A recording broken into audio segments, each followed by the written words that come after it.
That cold evening, no one expected a rusty metal door to change a life. What started as just another abandoned storage unit became a story the whole town tried to explain, and few had the courage to tell. Before we begin, subscribe and turn on the bell.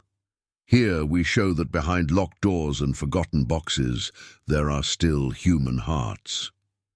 Eleanor gripped the steering wheel of her old sedan, the engine ticking like a weary heartbeat as she pulled into the storage facility lot. The sun hung low over the sprawl of industrial rooftops, painting the chain-link fence in bruised oranges and purples. It was late September, and the air carried that crisp edge of fall, mixed with the faint acrid tang of rust and warm asphalt baking under the fading light. Her hands, calloused from too many shifts at the diner, trembled slightly as she killed the ignition. This was it, her last shot, scraped together from tips and a small inheritance from her late husband, gone 3 years now. She'd seen the auction notice online, buried in a forum for bargain hunters, Unit 47 at Riverside Storage, abandoned for over a year, contents unknown. Bidding started at $500, and Elena had stretched her savings to match it, whispering prayers to herself that whatever was inside might be worth something. Furniture to flip, tools for resale, anything to keep the lights on for her and little Mia. At 12, Mia was all sharp elbows and quiet dreams, sketching in her notebook while Eleanor worked doubles. The rent was overdue again, and the fridge echoed with emptiness. Elena couldn't bear another eviction notice, another night explaining to her daughter why they had to pack up once more. The facility loomed like a forgotten warehouse district, rows of identical metal doors stretching along the concrete path, each one a silent sentinel under the buzzing fluorescent lights that flickered to life as dusk deepened. Elena stepped out, her sneakers crunching on gravel, scattered with oil stains. The distant hum of traffic from the highway beyond the fence was a constant murmur, like the world moving on without her. She adjusted the strap of her worn purse, feeling the weight of the winning bid receipt inside. $620. It felt like gambling her soul. The auctioneer, a grizzled man named Hank with a clipboard and a no-nonsense squint, met her at the gate. "Unit 47's yours now, ma'am. Paid up front. Smart move. You got till end of the month to clear it out." He handed her the key on a ring that jangled like loose change, his eyes flicking to her faded jeans and the shadows under her eyes. "Folks usually find junk in these, old bikes, boxes of clothes, but every once in a while." He trailed off, shrugging as if to say luck was a fickle thing. Eleanor nodded, forcing a smile that didn't reach her eyes. "Thanks, I'll manage." She walked the corridor alone, the echo of her footsteps amplifying in the empty space. The air grew cooler here, laced with the musty scent of dust and damp concrete, the kind that clung to your skin. Unit 47 was midway down the row, its door dented and streaked with faded graffiti, a simple tag, long weathered. She paused before it, key in hand, heart thudding against her ribs. What if it was nothing? What if it was worse? Mouldy ruins that cost her more to haul away than they were worth. The lock turned with a scrape that set her teeth on edge, the mechanism protesting years of neglect. The door rolled up on protesting rollers, revealing a yawning darkness broken only by the spill of orange light from the pathway lamps. Elena flicked on her phone's flashlight, the beam cutting through the gloom. At first it was just shapes, piles shrouded in heavy plastic sheeting, stacked neatly against the far wall like wrapped presents from some forgotten holiday. Not the chaos she'd imagined, no tangled furniture or burst bags of trash. These were deliberate, cocooned forms, some as tall as her waist, others slender and elongated, all bound in thick, translucent plastic that gleamed dully under the light. She stepped inside, the concrete floor cold through her soles. The air was stale, carrying a faint chemical whiff, like new plastic mixed with something older, earthier. Her beams swept over the stacks, maybe a dozen in all, varying sizes, each one sealed tight with tape that had yellowed at the edges. No labels, no clues, just anonymity. Elena's breath caught. This didn't look like someone's cast-offs. It felt intentional, hidden. She reached out, fingers brushing the plastic on the nearest bundle. It crinkled softly, unyielding beneath. What could it be? Appliances, art, or something she shouldn't touch? A chill ran down her spine, not from the cold, but from the sudden weight of possibility. Mia's face flashed in her mind, those wide eyes trusting her to fix things. Elena had promised her stability, a home without the fear of tomorrow. But standing here, surrounded by these silent packages, doubt crept in like the lengthening shadows. She didn't unpack anything that night. The sun had dipped fully now, leaving the lot bathed in the harsh glow of security lights. Elena locked the door again, the click echoing like a finality. Driving home through the quiet streets, her mind raced. What if there was value here? Enough to pay the bills, maybe even send Mia to that art camp she'd been dreaming of. Or what if it was trouble? Stolen goods, hazardous waste, something that could drag her into a mess she couldn't afford. The plastic wrapping nagged at her, too pristine for abandonment, too secretive for innocence. By the time she pulled into the cracked driveway of their small apartment, exhaustion pulled at her like an undertow. Mia was with the neighbor, safe and fed. But Elena couldn't shake the image of those shrouded forms. She heated canned soup for dinner, staring at the steam rising, her thoughts drifting to Javier, her husband, lost to a factory accident that left her with grief and a mountain of medical bills. He'd always said risks were part of life, but this felt different, reckless, necessary. Lying in bed later, the ceiling fan whirring softly overhead, Elena tossed. The packages loomed in her imagination. One might hold tools she could sell, another clothes for resale. But darker thoughts intruded. What if they concealed something illegal, a find that brought cops to her door? Or worse, whoever had left them coming back. Sleep came fitfully, broken by dreams of unraveling plastic, revealing faces she couldn't place. Morning would bring clarity, she told herself, or regret. But for now, the unit waited, a Pandora's box in the industrial dusk, holding the fragile thread of her hope. The morning sun filtered through the thin curtains of Elena's apartment, casting pale stripes across the kitchen table where Mia sat, pencil scratching softly against paper. Elena poured cereal into a bowl, her movements mechanical, the events of the night before clinging to her like a half-remembered dream. Mia glanced up, her dark hair falling over one eye, a smudge of graphite on her cheek. "You look tired, Mom." "Bad night?" Elena forced a smile, sliding the bowl toward her daughter. "Just thinking about work." "Eat up. You've got school." But her mind was already miles away, back at the storage facility, those plastic-shrouded shapes haunting the edges of her thoughts. She dropped Mia at the bus stop, the girl's backpack bouncing as she waved goodbye, then drove straight to Riverside Storage.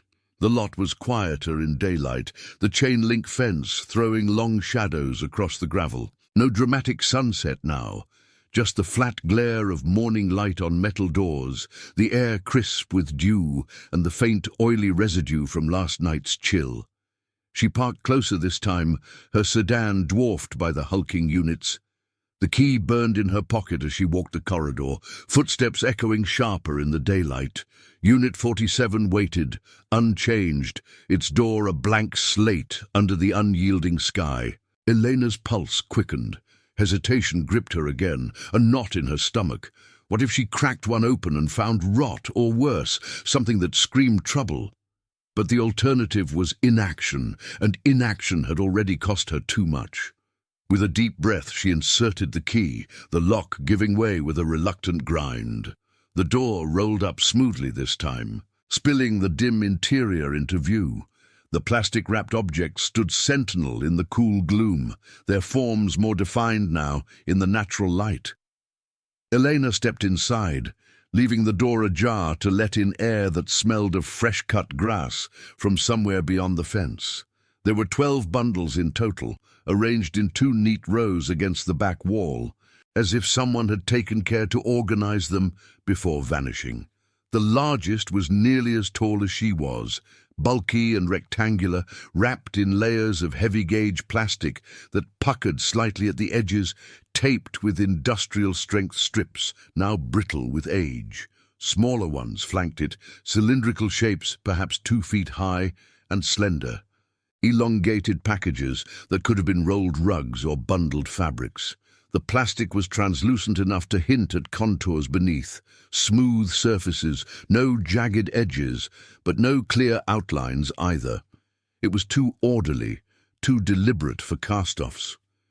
She circled the stack slowly, her sneakers whispering on the concrete. The air inside held that same stale chemical tang, undercut now by a subtle mustiness, like old books left in a damp basement. Elena's hand hovered over the nearest small bundle, a cylinder about the size of a large trash can. Her fingers trembled as she traced the tape's edge, the plastic cool and slightly tacky under her touch. "Come on," she muttered to herself, voice swallowed by the empty space. With a pocket knife from her purse, Javier's old one, its blade nicked from years of use, she sliced through the outer layer. The plastic parted with a soft hiss, folding back like shed skin. Beneath was foam padding, yellowed but intact, cushioning what looked like a sculpture. Or was it a mannequin? No, finer, delicate limbs, a curved torso, all molded in smooth, pale resin.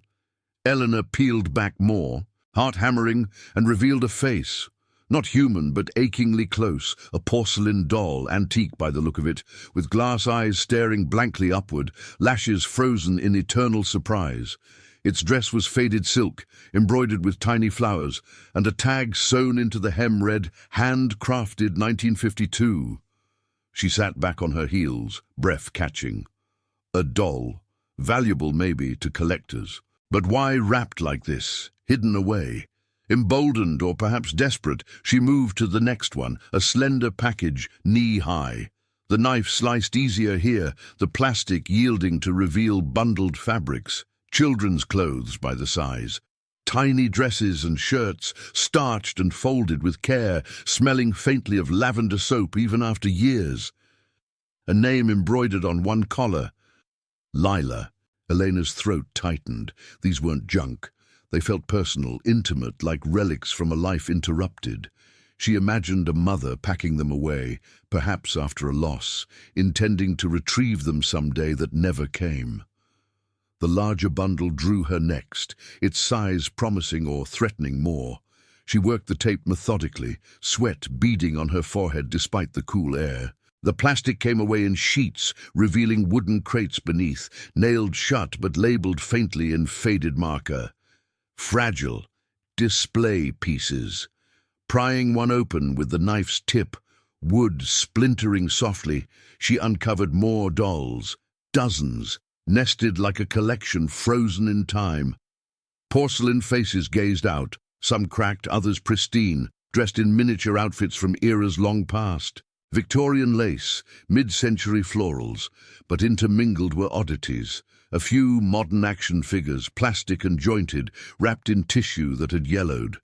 And then, tucked in the corner of the crate, a small box, separate from the rest. Elena's hands shook as she lifted it, the lid loose. Inside was a locket, silver and heart-shaped, engraved with "To Lila Forever, M." She clicked it open, and a faded photo slipped out. A young woman, smiling, cradling a baby girl with Mia's same dark curls. The resemblance hit Elena like a wave, tears pricking her eyes unbidden. Who were they? Why abandon this? The doll's tag echoed in her mind. Lila. A daughter's things, perhaps, stored after tragedy, or something darker.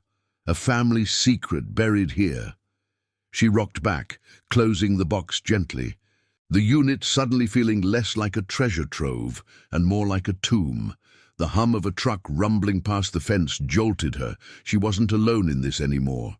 Wiping her face, Eleanor repacked what she could, but the image of that photo lingered, stirring a maternal ache she thought she'd buried with Javier.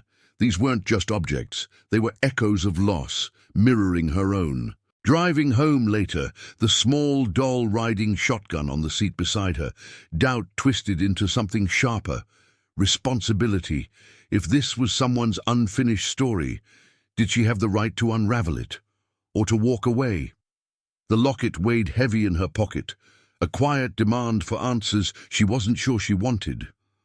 Eleanor couldn't shake the locket's weight as she drove home that afternoon. The small silver heart nestled against her chest like a secret she hadn't asked to keep. The sun climbed higher, bleaching the industrial outskirts into a stark landscape of concrete and chain link. The distant traffic a low roar that mirrored the churn in her mind. Mia would be home soon, chattering about school, oblivious to the storm brewing in her mother's thoughts. Eleanor glanced at the doll on the passenger seat, its porcelain face serene, untroubled. Lila. The name tugged at her, evoking ghosts of what-ifs, a child lost, a family fractured. Was this collection a mother's grief packed away in haste, or something more tangled like debts unpaid or promises broken? She pulled into the apartment lot, the cracked pavement crunching under tires worn thin from too many miles. The building squatted under a haze of afternoon heat, laundry flapping on lines like surrendered flags. Inside, the air was still, heavy with the scent of yesterday's coffee and the faint, lingering trace of Mia's crayons. Elena tucked the locket into her jewelry box, hidden beneath Javier's old watch, and busied herself with dinner, pasta from a box, sauce from a jar, but her hands moved on autopilot, the photo's image replaying, that young woman, eyes bright with a joy Elena barely remembered in her own life. Mia burst through the door at 4, backpack thudding to the floor, her sketchbook clutched like a shield. "Mom, look, I drew the bridge we saw on our walk last week." She spread the pages on the table, lines of pencil capturing the river's curve in soft greys. Elena leaned over, forcing warmth into her voice. "It's beautiful, sweetie. Just like you." But as Mia ate, Elena's gaze drifted to the window, where the sun dipped toward the horizon, pulling long shadows across the room.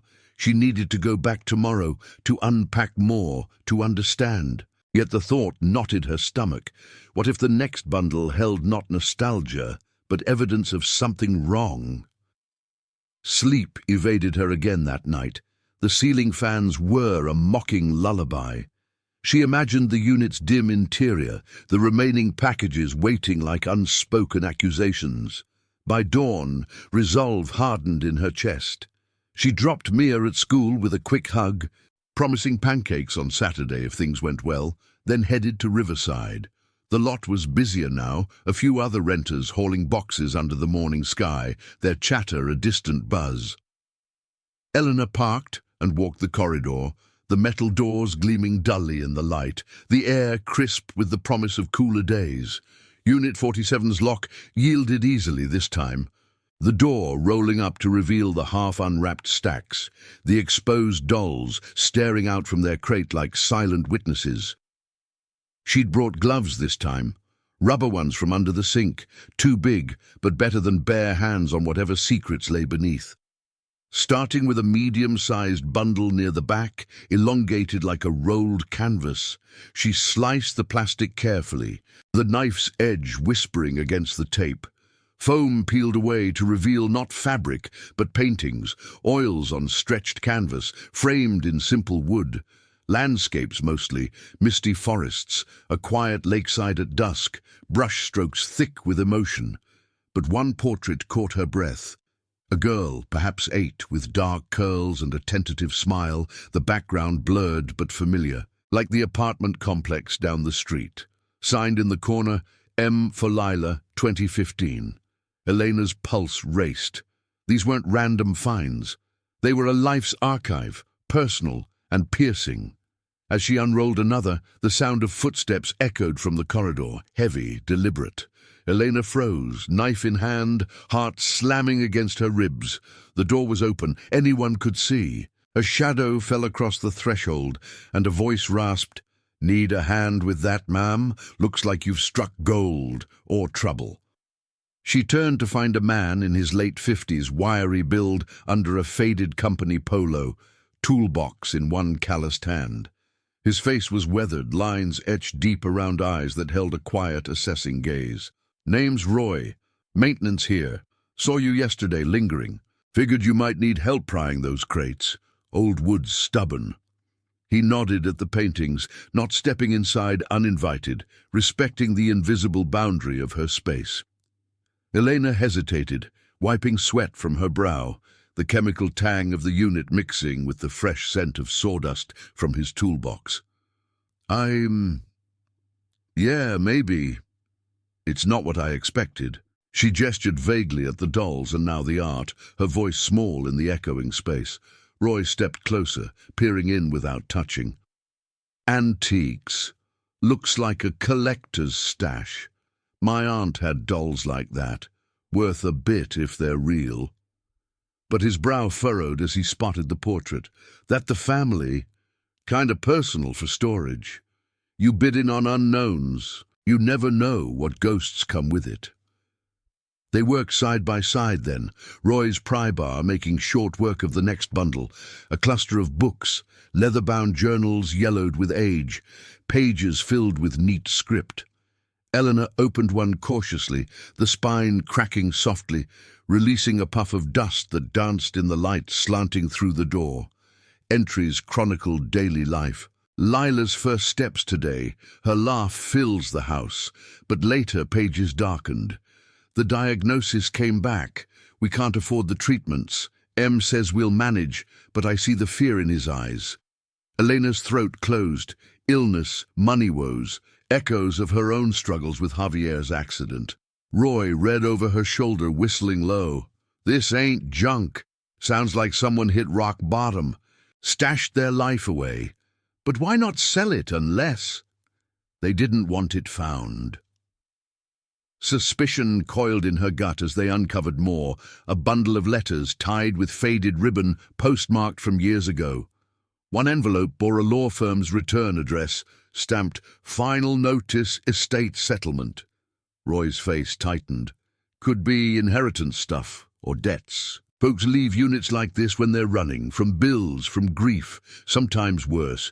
You call the cops yet? Might be stolen or tied to something shady. Elena's hand stilled on a letter, the paper thin and brittle. The thought of police, flashing lights, questions about her own finances, sent ice through her veins. What if this led back to Mia, to their fragile stability?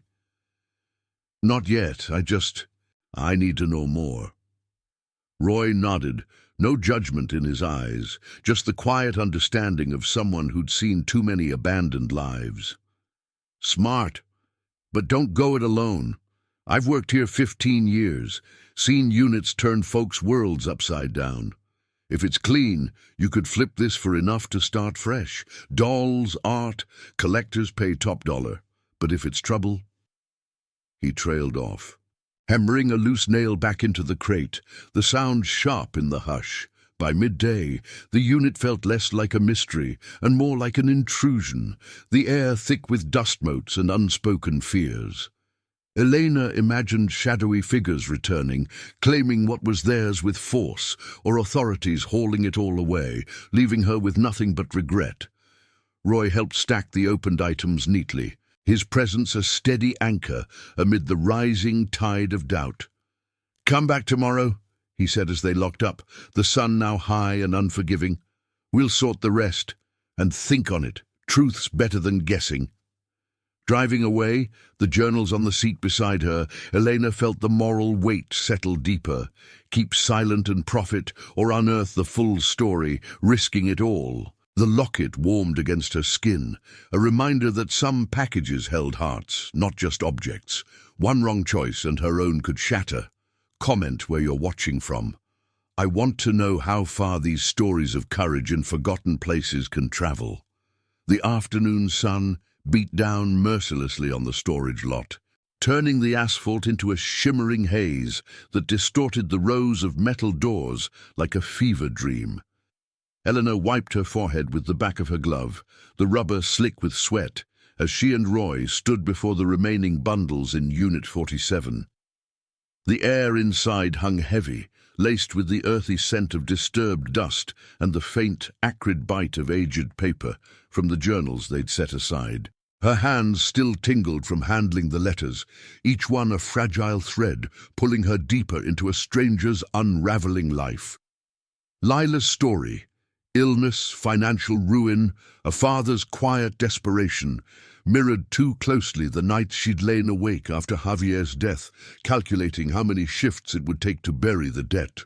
Roy knelt by a cylindrical package, larger than the doll crates. Its plastic wrapping stretched taut over what felt solid beneath, like packed stone or metal. "This one's heavier than the rest," he grunted, testing the weight with a nudge of his boot. His voice carried that gravelly steadiness, honed from years fixing leaks and patching regrets in this forgotten corner of town. Could be tools or machinery parts, but given the rest, feels like more personal ghosts. He glanced at her, eyes narrowing under bushy brows, waiting for her nod before slicing the tape. Eleanor's stomach twisted. Part of her wanted to bolt, to leave it all sealed and walk away with what little she'd uncovered. But the locket in her pocket burned like a conscience, whispering that ignorance wasn't protection. It was surrender. The plastic peeled back with a reluctant tear, revealing layers of bubble wrap yellowed at the edges, cushioning a series of wooden boxes etched with faint carvings, floral patterns, simple and worn. Roy pried one open, the lid splintering softly under his bar, releasing a puff of musty air that smelled of cedar and faint mildew. Inside lay medical vials, empty now, labels faded but legible. Painkillers, antibiotics, prescriptions dated 5 years back. Nested among them were hospital bracelets, brittle plastic stamped with Lila M. Pediatric Ward, and a stack of bills, creased and unpaid, from a clinic across the state line. Elena's breath hitched. She picked up a bracelet, the paper tag curling at the edges, imagining tiny wrists once confined by it. "She was just a kid," she murmured, voice barely above the distant hum of a delivery truck rumbling past the fence. The chain link rattled faintly, a reminder of the world pressing in. Roy's face darkened as he sifted through the papers.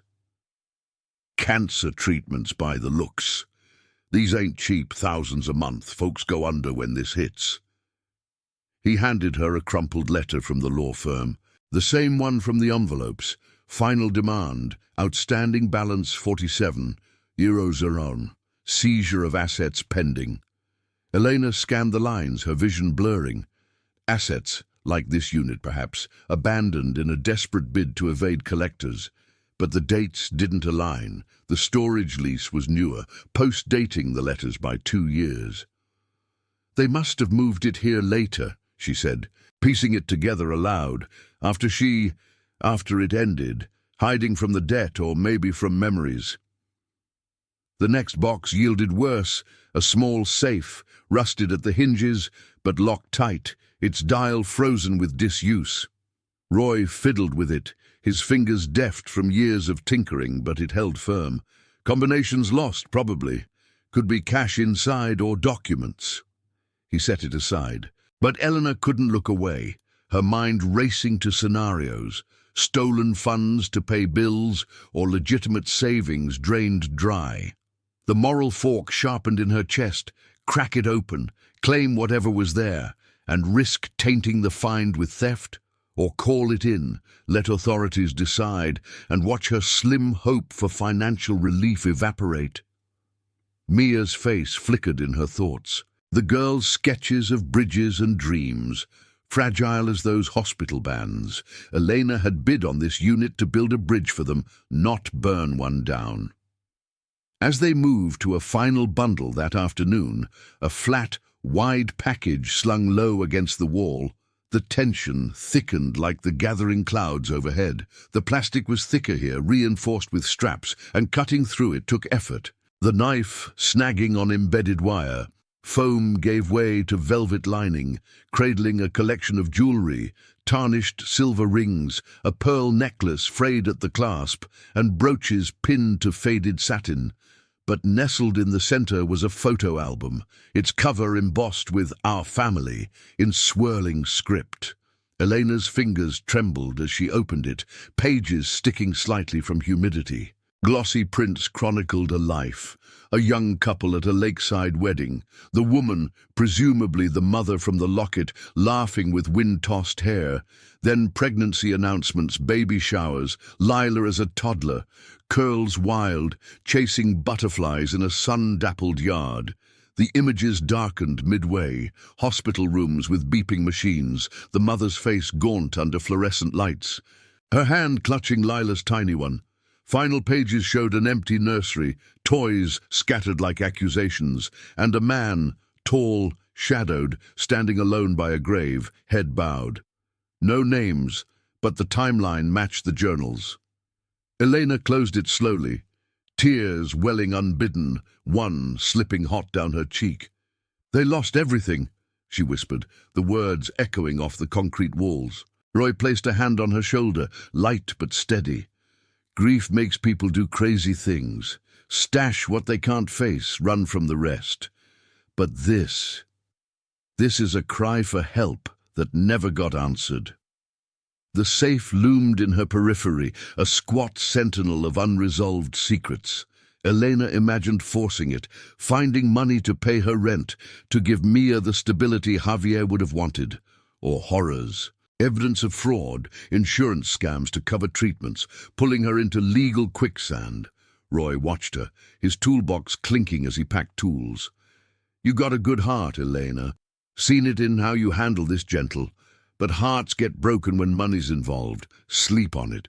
Tomorrow we tackle the safe together. If it's clean, you sell the lot legal-like. Auctions for the dolls, galleries for the art. Could set you and the kid up right, but if not..." He shrugged, the gesture heavy with implication, his eyes flicking to the corridor, where shadows lengthened as the sun dipped. They locked the unit as dusk crept in, the buzzing lights flickering on overhead, casting harsh pools of yellow on the gravel. Elena drove home through twilight streets, the photo album on the seat like a passenger with unspoken demands. Dinner with Mia was quiet, the girls' chatter about a school project on family trees pulling at Elena's raw nerves. "We could add Grandpa's stories," Mia said, oblivious, her fork twirling pasta. Elena nodded, forcing a smile, but inside, the crossroads loomed. Protect her own by staying silent, or honor Lila's memory by seeking justice, whatever the cost. The locket pressed against her skin, a heartbeat of its own, urging her toward the harder path. One package had already made her cry. The next might break her resolve entirely. Night fell heavy, the apartment silent save for the tick of the clock, counting down to decisions she couldn't unmake. The morning light slanted through the apartment's thin blinds, painting golden bars across the kitchen floor where Elena sat, nursing a cup of cooling coffee. Mia had left for school an hour earlier, her backpack slung over one shoulder, a quick kiss goodbye that lingered like a fragile promise. The photo album lay open on the table, its pages a silent accusation. Lila's faded smile staring up at Elena from beneath the laminate. Sleep had been a shallow trench, haunted by visions of empty hospital beds and shadowed figures slipping through chain-link fences. The safe, that unyielding box of metal and mystery, dominated her thoughts, a Pandora's lock on truths she both craved and dreaded. Roy's words echoed, "Truth's better than guessing." But what if the truth dismantled everything she'd hoped to build? She arrived at Riverside Storage as the lot stirred to life, a few early renters wheeling dollies past rows of dented doors, their footsteps a muffled rhythm on the concrete. The air carried the sharp tang of dew-kissed rust, mingling with the oily residue from overnight trucks idling beyond the highway barrier. Unit 47's door rolled up with a familiar groan, spilling the dim interior into the crisp daylight. The opened bundles stood like unearthed relics, dolls in their cracked porcelain vigil, paintings leaned against the wall, journals stacked neatly beside the medical vials. The safe squatted in the center now, its rusted surface catching flecks of light, mocking her with its silence. Roy was already there, toolbox open at his feet, a thermos of coffee steaming beside him. His polo shirt was fresh today, but the lines on his face spoke of his own restless night. "Morning," he said, voice low as he straightened, wiping hands on a rag. "Figured you'd come early. That thing's been gnawing at you, hasn't it?" Elena nodded, stepping inside, the cool concrete grounding her through her sneakers. The unit's air felt thicker now, saturated with the musty scent of revelation, dust from turned pages, the faint chemical bite of old plastics. She avoided the photo album's gaze, focusing on the safe instead. "I couldn't leave it, but if it's bad, I don't know how to protect Mia from fallout." They worked methodically, Roy's pry bar testing the hinges first, the metal screeching in protest but holding firm.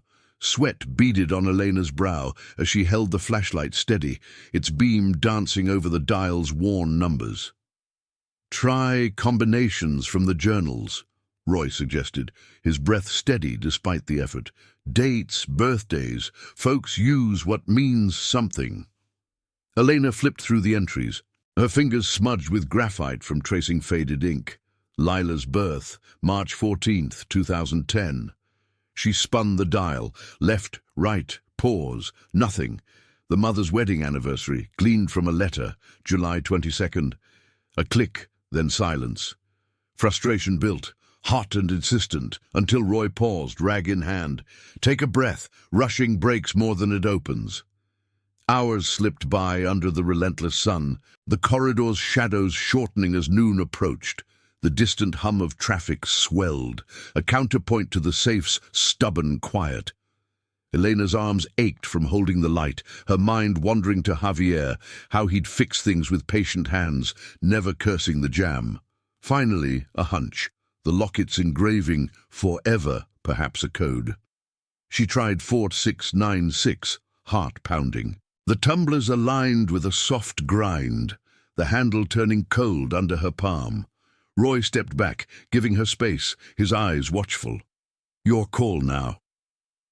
The door swung open on creaking hinges, releasing a puff of stale air, laced with the metallic tang of old coins and paper. Inside, no stacks of cash or glittering secrets, just a leather-bound ledger, thick and ledgered, alongside a bundle of yellowed envelopes and a single tarnished key.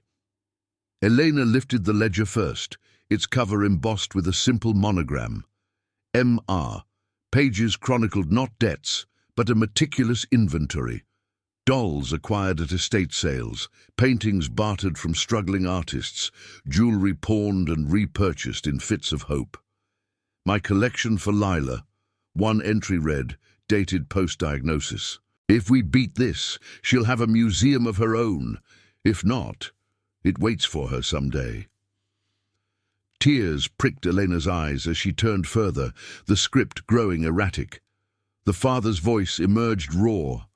"Wife gone 3 months now. Cancer took her quick after the chemo failed. Lila clings to me, but the bills. I can't breathe. Sold the house, but collectors hound. This unit's my last stand. Hide it all, start over somewhere they can't find." The final entry, 2 years old. "Lila slipped away last night, peaceful like her mother. I can't face the empty rooms. The key to the house is here, in case anyone cares. But I'm done fighting. Forgive me." Eleanor's hand flew to her mouth, a sob escaping unbidden. The package, the whole shrouded life, had made her cry. Not from one item, but the avalanche of loss it unleashed. A man broken by grief, abandoning not just objects, but his will to endure. Roy read silently beside her, his jaw tight. "M.R. Michael Ruiz, probably. I remember the name. Local guy, antique dealer. Vanished after his kid died. Rumors of him heading west or worse. No bodies turned up, but the cops figured suicide or just gone. He tapped the envelopes, sealed with wax long cracked. Deeds, maybe, or wills. This ain't crime, it's tragedy unfinished. Elena clutched the ledger, the weight of it mirroring the ache in her chest. Michael's pain echoed her own. Javier's accident, the endless shifts to keep Mia whole. But he'd chosen escape, leaving echoes for strangers to stumble over. Now the moral chasm yawned. Claim the collection legally, turn it into salvation for her family, or track down heirs, return the fragments of a shattered life, honoring the forgiveness he'd begged. The envelopes yielded house keys and a faded will, naming no beneficiaries, just a plea.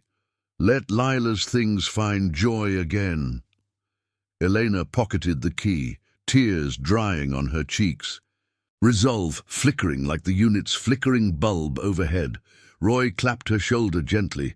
You've got the pieces now. Call the facility manager tomorrow. Get it appraised proper.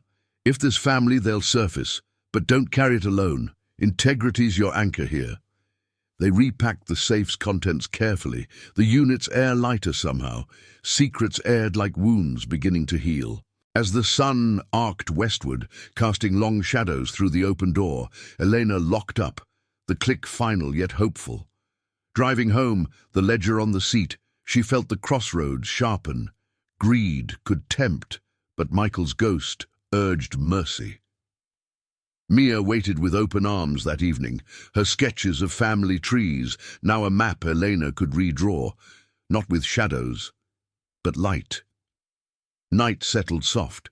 The clock's tick a steady pulse, whispering that courage meant opening not just doors, but hearts to what lay beyond. Elena stood in the dim glow of her apartment's single bulb that evening, the ledger open on the scarred wooden table, its pages whispering secrets under the hum of the refrigerator. Mia was asleep in the next room, her soft breaths a counterpoint to the storm raging in Elena's chest. The house key from the safe lay beside the book, cold and ordinary, yet it felt like a tether to a life she'd never lived, a father's final anchor, cast into the void. Michael's words blurred through fresh tears, forgiveness, joy for Lila's things. But joy for whom? Her, the ghosts. The distant traffic murmured beyond the window, a reminder that the world didn't pause for unraveling hearts. She traced the monogram on the ledger's cover, M.R., her finger lingering on the embossed curves. Roy's advice echoed, appraise it proper, find family if there was any. But the thought of lawyers, auctions, strangers pouring through Lila's dolls twisted her gut. What if Michael's kin emerged, claiming it all, leaving her with empty hands and a unit full of echoes? Or worse, if the debts lingered, tainting the collection like a shadow over sunlight? Elena closed the book gently, sliding it into a drawer with the locket and key. Sleep came in fits, dreams laced with porcelain faces cracking under pressure, the safe's door slamming shut on opportunities slipping away. Dawn broke grey and reluctant, the sky over the industrial sprawl, heavy with low clouds that threatened rain. Elena dressed quickly, jeans still bearing faint dust from the unit, her hair pulled back in a hasty ponytail. Mia's school bus rumbled away as she locked the door. The girls waved from the window, a small spark of normalcy amid the chaos. The drive to Riverside felt longer today, the highway's asphalt slick with mist. Wipers swiping rhythmically like a metronome counting her doubts. The storage lot emerged through the haze, metal doors beaded with dew, the chain-link fence dripping onto gravel that crunched softer underfoot. Unit 47 waited, its contents a half-buried confession. The air inside cool and expectant as she rolled up the door. Roy arrived minutes later, his truck kicking up pebbles, thermos in hand as always. His eyes scanned her face, reading the weariness etched there. "Rough night?" he asked, stepping inside without preamble, the scent of strong coffee cutting through the musty stillness. Elena nodded, gesturing to the repacked safe. I read it all. Michael Ruiz, he lost his wife, then Lila, hid everything here to escape, I guess. The will's vague, just wants the things to find joy. Roy leaned against the wall, arms crossed over his polo, the fabric stretched taut from years of labor. Ruiz. Yeah, I knew of him. Dealt in antiques around town before it all went south. Quiet guy, kept to himself after the funerals. No siblings, I recall, but maybe cousins or an ex. Town records might say. They sorted methodically that morning, the clouds outside thickening, casting diffused light that softened the edges of the dolls and paintings. Elena dusted the jewelry box, each piece a tiny story, a ring engraved with M and E, perhaps Michael's wife, Elena's namesake, stirring an unwelcome kinship. Roy pried open a forgotten corner bundle they'd overlooked, sheet music, yellowed scores for piano, annotated in a woman's hand. She played, Elena murmured, flipping to a lullaby titled Lila's Dream, notes scrawled with love. The intimacy pierced her. These weren't commodities, but fragments of melody silenced too soon. Rain began to patter on the metal roof, a steady drum that amplified the unit's hush, droplets racing down the corridor walls like tears unshed. By midday, the storm had eased to a drizzle, the lot puddles reflecting the grey sky. Elena's phone buzzed, a text from the diner manager, reminding her of tomorrow's shift. Bills loomed in her mind, the rent notice tucked in her purse like a blade. Roy noticed her distraction, setting down a crate of books. You're carrying this heavy, Elena. Seen it before. Folks find a unit like this, think it's salvation, then the weight crushes them. Call the manager here, Hank. He knows the auction history, might have leads on Ruiz's kin. She hesitated, fingers hovering over the screen, the moral pull taut as a wire. Contacting others meant sharing the find, risking loss. But silence felt like theft, stealing not just objects, but Michael's plea for redemption. Hank met them in the office later, a cramped space smelling of stale coffee and printer ink, fluorescent lights buzzing overhead like trapped insects. He squinted at the ledger Elena slid across the desk, his clipboard forgotten. Ruiz? Yeah. Unit was leased to him 2 years back, paid in cash, then nada. No forwarding address. Police inquired once, missing person report from a cousin in Ohio, but it went cold. No foul play, just a man who walked away. He flipped pages, whistling low. This collection could be worth 20-30 grand easy. Dolls alone fetch collector prices. But legally, it's yours now. Auction rules. Unclaimed abandonment transfers title. Elena's pulse thrummed. 30 grand, a new start, art classes for Mia, a deposit on a house without cracks. But the cousin, family perhaps, deserving of Lila's legacy. Hank leaned back, chair creaking. If you want, I can reach out to that relative, see if they claim it. Or you appraise and sell, your call.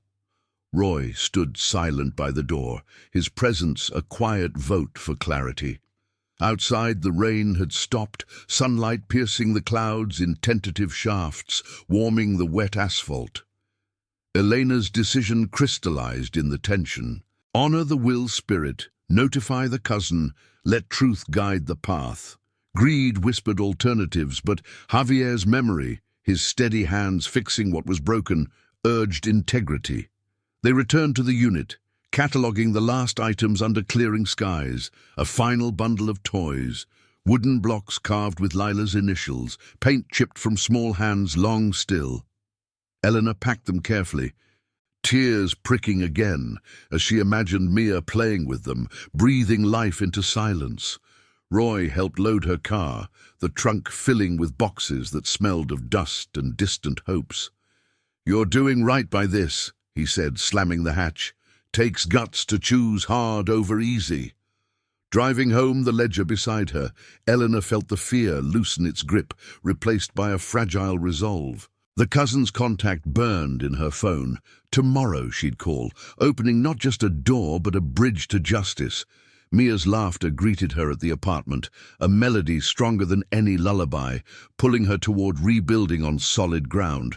If this story already has your heart, hit the like button. It helps the story of Elena reach more people who still believe in second chances. The weeks blurred into a tentative rhythm after that rainy afternoon in Hank's office. The ledger's weight lifting not all at once, but in measured breaths as Elena navigated the path she'd chosen. She started with the call to Michael's cousin, a woman named Teresa in Ohio whose voice cracked over the line like thin ice underfoot. Michael, God, we thought he'd vanished for good. Lila's things. He never said goodbye after the services. Teresa's words carried the hush of old wounds, but gratitude threaded through them, a quiet acknowledgement that Elena's find had unearthed not just objects, but a fragment of closure.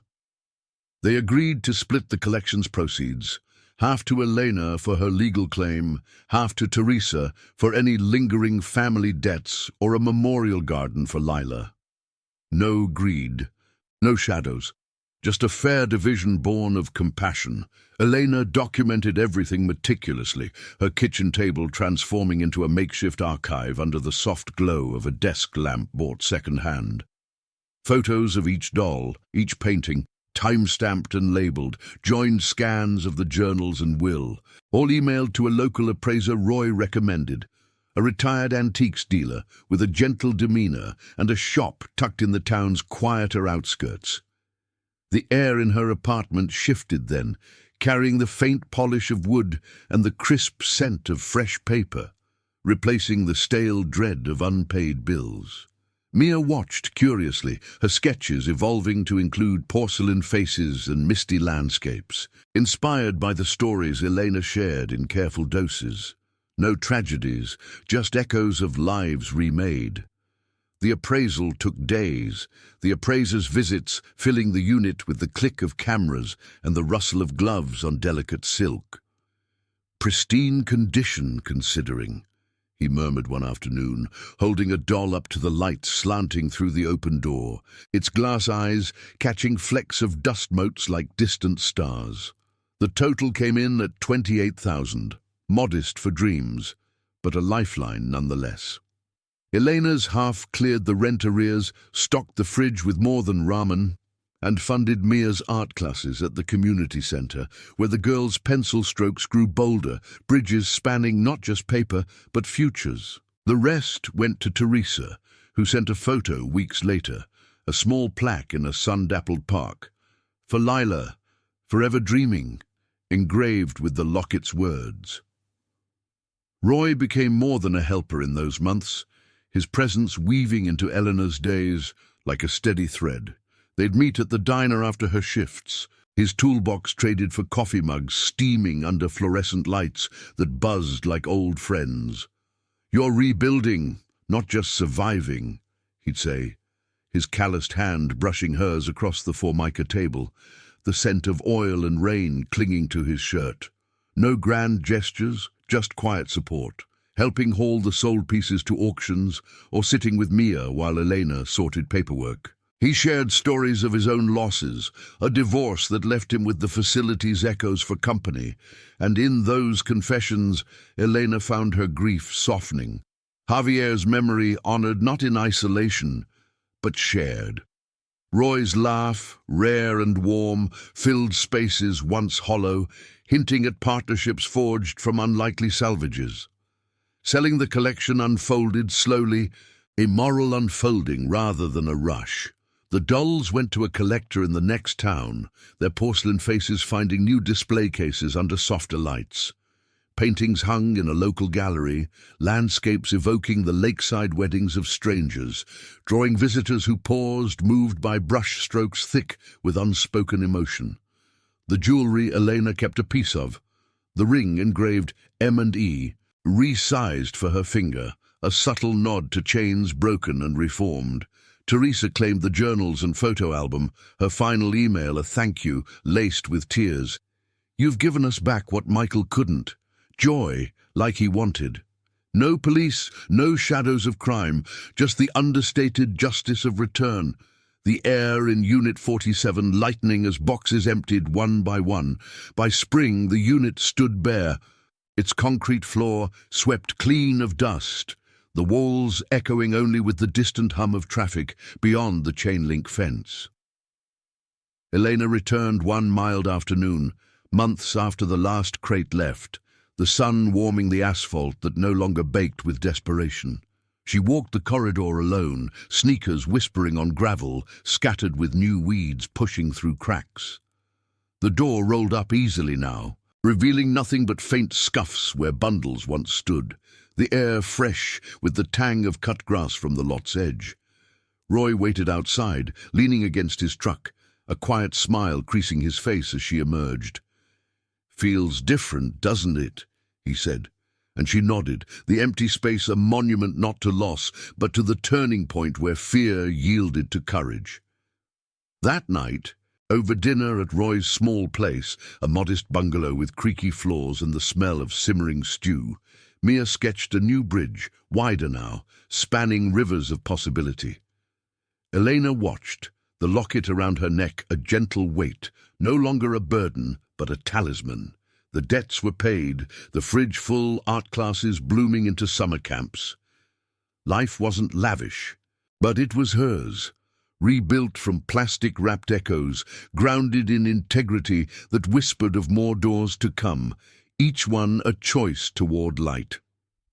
In the quiet aftermath, Elena realized the true find wasn't the collection, but the resolve it forged. The kind of courage that opens not just locks, but lives to redemption's subtle grace.